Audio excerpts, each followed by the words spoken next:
हरे कृष्णा दोस्तों। पुरुषोत्तम मास महात्म्य कथा अध्याय 4।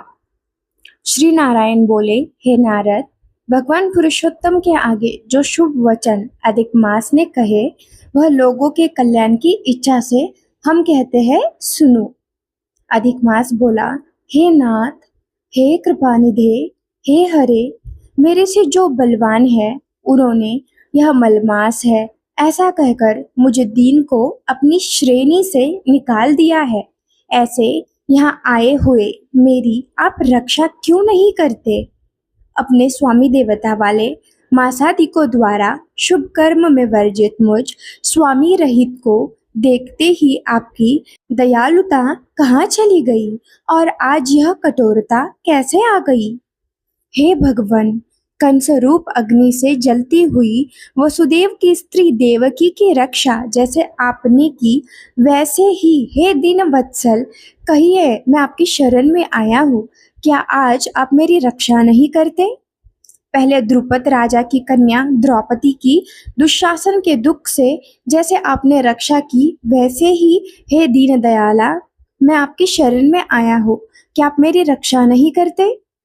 यमुना में काली नाग के विष से गो चराने वालों तथा पशुओं की आपने जैसे रक्षा की वैसे हे दीनवत्सल कहिए, मैं आपकी शरण में आया हूँ, क्या आप मेरी रक्षा नहीं करते?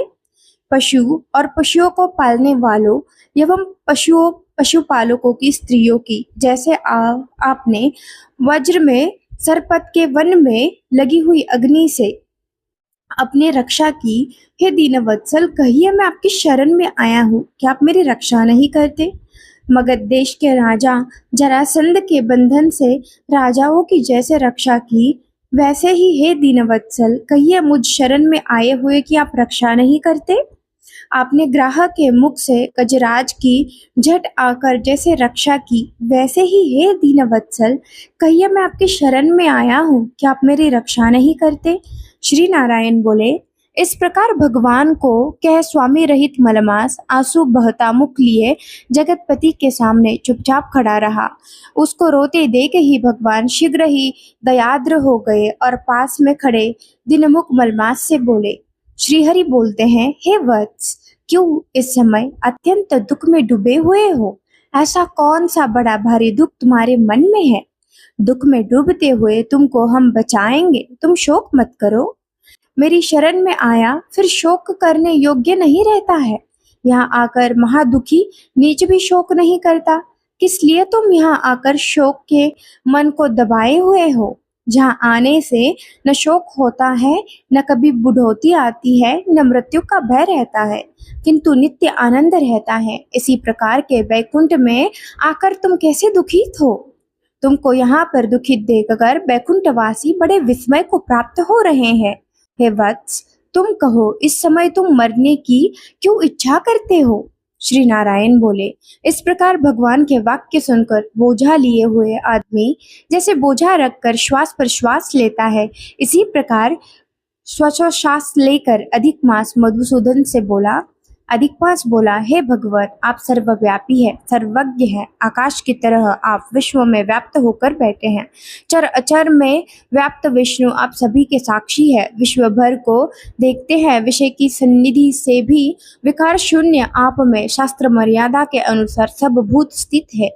हे जगन्नाथ, आपके बिना कुछ भी नहीं है, क्या आप मुझ अभागे को कष्ट को नहीं जानते? तथापि हे नाथ, मैं अपनी व्यथा को कहता हूँ, जिस प्रकार मैं दुख जाल से घिरा हूँ वैसे दुखित को मैंने कहीं न देखा है न सुना है। क्षण, निमेष, मुहूर्त, पक्ष, मास, दिन और रात सब अपने अपने स्वामियों के अधिकारों से सर्वदा बिना भय के प्रसन्न रहते हैं। मेरा न कुछ नाम है, न मेरा कोई अधिपति है और न कोई मुझको आश्रय करता है। हे स्वामी, आप मेरा कल्याण करें। यह मलमास सर्वदा त्याज्य है, अंधा है, गर्त में गिरने वाला है, ऐसा सब कहते हैं। इसी के कारण से मैं मरने की इच्छा करता हूँ, अब जीने की इच्छा नहीं है। निंद जीवन से तो मरना ही उत्तम है।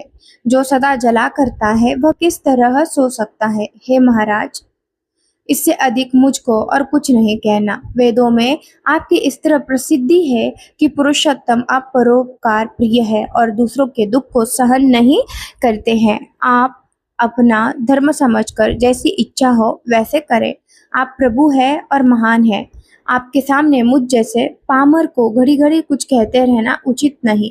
मैं मरूंगा, मैं मरूंगा, मैं अब न जीऊंगा, ऐसा पुनः पुनः कहकर अधिक मास हे ब्रह्मा के पुत्र चुप हो गया और एकाएक श्री भगवान विष्णु के निकट गिर गया। तब गिरते हुए मलमास को देख भगवान की सभा में सब लोग खड़े होकर विस्मय चकित हो गए। श्री नारायण बोले, इसी प्रकार कहकर चुप हुए अधिक मास के प्रति बहुत कृपा भार से अब अवसन्न हुए श्री कृष्ण मेघ के समान गंभीर वाणी से चंद्रमा की किरणों की तरह उसे शांत करते हुए बोले। सुत जी बोलते हैं, हे विप्रो, वेद रूप रिधि के आश्रित नारायण का पापों के सहम रूप समुद्र को शोषण करने वाला बड़वानल अग्नि से समान वचन सुनकर प्रसन्न हुए नारद मुनि पुनः आदि पुरुष के वचनों को सुनने की इच्छा से बोलते हैं। इति पुरुषोत्तम मास महात्म्य अध्याय 4 समाप्त।